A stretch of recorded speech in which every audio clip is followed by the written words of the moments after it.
तो जैसा कि पिछले एपिसोड में हमने देखा था, जो यांग जिंग टियान होता है वो वहाँ पर एक बंदे को लेकर आ जाता है और वहाँ पर जो चीफ इंस्पेक्टर होता है उसे रोकते हुए बोलता है कि एल्डर एक मिनट रुक जाइए, मैं यहाँ पर कुछ कहना चाहता हूँ। और अब यांग जिंग टियान के बारे में सुनकर जो जिंग चान होता है वो अपने मन में सोचता है कि तो अच्छा, ये बंदा जो न्यू कॉमर्स की रैंकिंग है उसकी फर्स्ट प्लेस पर है। और चैंग फैंग ये सब कुछ सोच ही रहा होता है, लेकिन तभी जो एल्डर डुआन लुई होते हैं वो यांग जिंग चैन से बोलते हैं कि मैं जानता हूँ कि तुम एल्डर यांग के ग्रैंडसन हो। तो चलो अब मुझे बताओ कि तुम क्या कहना चाहते हो और तुम्हें क्या प्रॉब्लम है मुझे मेरे द्वारा चैंग फैंग को दी गई ग्रेड में। जो सुनकर अब जो यांग जिंग टियान होता है वो एल्डर डुआन लुई को ग्रीट करते हुए उनसे बोलता है कि एल्डर, मुझे ये जो चैंग फैंग है इसके ऊपर थोड़ा डाउट है, जो कि मैं यहाँ पर क्लियर करने के लिए आया हूँ। जो सुनकर जो एल्डर डुआन लुई होते हैं वो भी थोड़ा सा शौक हो जाते हैं और वो शौक होते हुए यांग जिंग टियान से बोलते हैं कि आखिर तुम्हें क्या डाउट है इसके ऊपर। जो सुनकर अब जो यांग जिंग टियान होता है वो बताना शुरू कर देता है और वो बताते हुए बोलता है कि मैं जानता हूँ कि ये चैंग फैंग है और इसने हमारे सेक्ट की बम्बो माउंटेन को जीतने में काफ़ी ज़्यादा मदद की थी। इसीलिए ये आउटर सेक्ट के अंदर काफ़ी ज़्यादा फेमस हो चुका है, लेकिन इनर सेक्ट के अंदर काफ़ी कम लोग जानते हैं कि इसे आउटर सेक्ट के अंदर ट्रेस का टाइटल दिया गया था। और अब उस बंदे की बातों को सुनकर जो चैंग फैंग होता है वो अपने मन में सोचता है कि ये बंदा यहाँ पर पक्का मेरे लिए आया है, लेकिन मैं नहीं जानता कि आखिर इसे मेरे बारे में कहाँ से इन्फॉर्मेशन मिली है, कहीं इसे रैन यूजी ने तो मेरे लिए यहाँ पर नहीं भेजा। और चैंग फैंग ये सब कुछ सोच ही रहा होता है, लेकिन तभी जो एल्डर डुआन लुई होते हैं उन्हें थोड़ा गुस्सा आने लगता है और वो गुस्से में यांग जिंग टियान से बोलते हैं कि यांग जिंग टियान, तुम कहना क्या चाहते हो? क्या मैं यहाँ पर बेवकूफ़ हूँ? मैंने खुद अपनी आंखों से देखा है इसके टैलेंट को। और अब एल्डर डुआन लुई को ऐसे गुस्से में देखकर जो यांग जिंग टियान होता है वो एल्डर डुआन लुई को शांत करते हुए उनसे बोलता है कि एल्डर, मैंने इसको ट्रैश इसीलिए बोला क्योंकि अब से 6 महीने पहले इसके अंदर कोई भी टैलेंट नहीं था और ये कल्टीवेशन भी नहीं कर सकता था, क्योंकि इसके जो सारे मेरिडियन थे वे पूरी तरह से ब्लॉक हो गए थे। तो इसीलिए मैं जानना चाहता हूँ कि आखिर इसके अंदर 6 महीने में ऐसा टैलेंट कहाँ से आ गया कि जो ये इतना पावरफुल बन चुका है। और मैं यहाँ पर अपने बस इसी डाउट को क्लियर करने के लिए आया हूँ। और यांग जिंग टियान की इस बात को सुनकर जो एल्डर डुआन लुई होते हैं वो चैंग फैंग की तरफ देखते हुए बोलते हैं कि ये पॉसिबल भी कैसे है, क्योंकि चैंग फैंग की जो स्ट्रेंथ है वो ऐसी नहीं है जिसे कि 6 महीनों में पाया जा सके।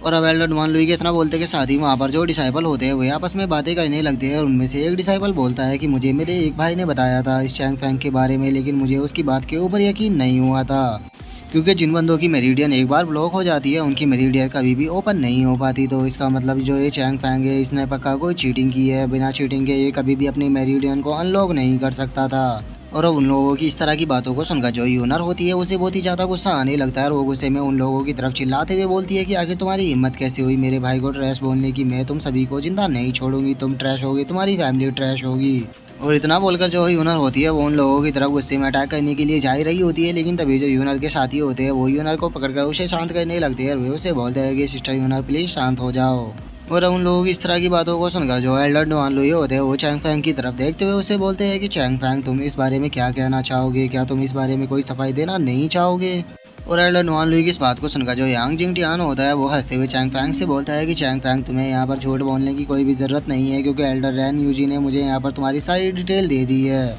और उन्होंने मुझसे कहा है कि मैं तुम्हारा यहाँ पर स्पेशल ध्यान रखूँ, तो इसीलिए तुम सब कुछ सच बताना।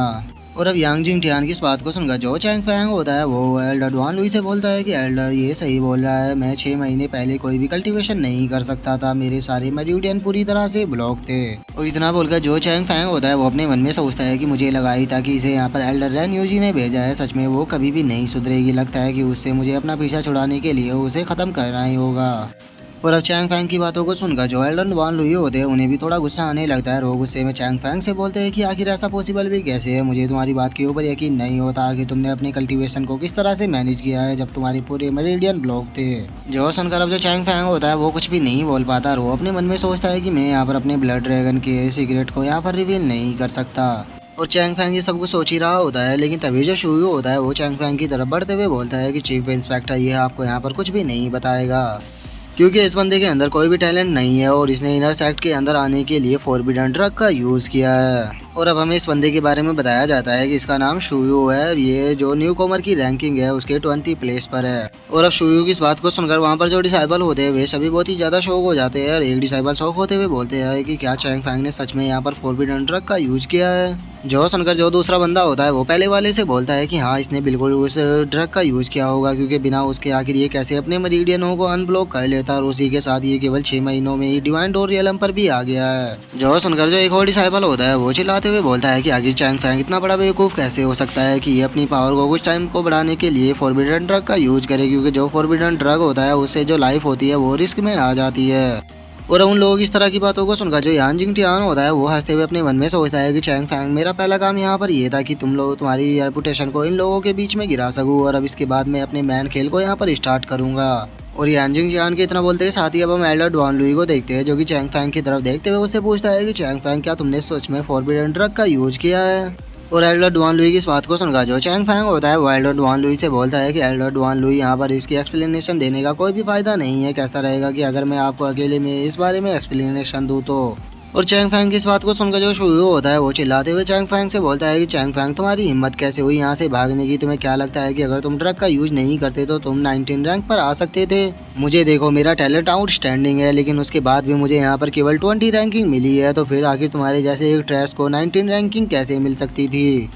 और सुयू की इस बात को सुनकर जो चैंग फैंग होता है वो उससे बोलता है कि मेरी रैंकिंग तुमसे इसीलिए ज़्यादा है क्योंकि मैं तुमसे ज़्यादा टैलेंटेड हूँ। अगर तुम्हारे अंदर अच्छा टैलेंट होता तो तुम्हें 20 से ऊपर की रैंक मिलती। और चैंग फैंग की इस बात को सुनकर जो शुरू होता है उसे थोड़ा गुस्सा आने लगता है, और वो गुस्से में चैंग फैंग से बोलता है कि आखिर तुम्हारी हिम्मत कैसे हुई मुझे अनटैलेंटेड बोलने की? तुम्हें क्या लगता है कि अगर तुम फॉरबिडन ड्रग का यूज कर सकते हो तो तुम मेरे सामने इस तरह से बोल सकते हो? अगर तुम इतने ही टैलेंटेड हो तो तुम मेरे साथ में एक फाइट क्यों नहीं करते? अभी पता लग जाएगा कि तुम ज़्यादा टैलेंटेड हो या मैं। तो बताओ क्या कहते हो, क्या तुम मेरे साथ में फाइट करने के लिए तैयार हो? और अब सुयू की इस बात को सुनकर जो यांग जिंग टियान होता है वो अपने मन में सोचता है कि बहुत बढ़िया, सब कुछ यहाँ पर मेरे प्लान से चल रहा है। अगर चैंग फैंग ने इसके चैलेंज को एक्सेप्ट नहीं किया तो यहाँ पर इसकी काफ़ी ज़्यादा इंसल्ट होगी और इसकी जो रेपुटेशन है वो भी खत्म हो जाएगी। और अगर इसने यहाँ पर शुयू का चैलेंज को एक्सेप्ट कर लिया तो जो शुयू है वो इसकी सारी हड्डियों को तोड़कर इसे यहाँ पर अपंग बना देगा। तो इस हिसाब से दोनों तरफ से मेरा ही फायदा है। और यान जिंग टियान ये सब कुछ सोच ही रहा होता है, लेकिन तभी जो चैंग फैंग होता है वो एल्डर डुआन लुई से बोलता है कि एल्डर, क्या हम यहाँ पर सेक्ट के अंदर प्राइवेट फाइट कर सकते हैं? और इतना बोलकर जो चैंग फैंग होता है वो अपने मन में सोचता है कि ये बंदा जब यहाँ पर आकर उल्टी सीधे बकवासें कर रहा था तो मुझे इसे पीटने का काफ़ी ज़्यादा मन कर रहा था, लेकिन चलो अब इसने मुझे खुद को पीटने का एक मौका दे दिया।